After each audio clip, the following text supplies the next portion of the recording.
আজকে আমি বানাচ্ছি তন্দুরি চিকেন। এখানটা আছে 1.5 কিলো মতন চিকেন। এটা এখানে সরষের তেল আছে, এটা এখন ম্যারিনেশন করতে হবে। তোমরা রেসিপিটা পুরোপুরি দেখতে থাকো, আশা করছি তোমাদের ভালো লাগবে।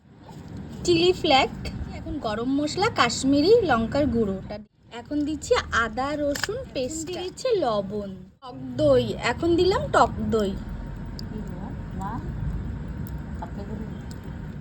চিকেনের মশলাটা দিয়ে দিলাম।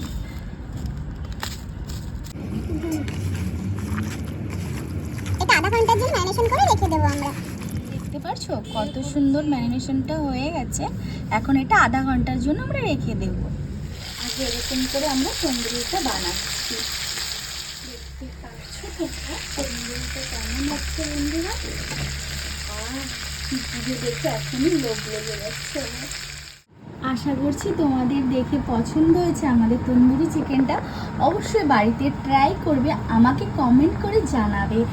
ভালো থাকবে, সুস্থ থাকবে, দেখা হচ্ছে নেক্সট ভিডিওতে। আমার চ্যানেল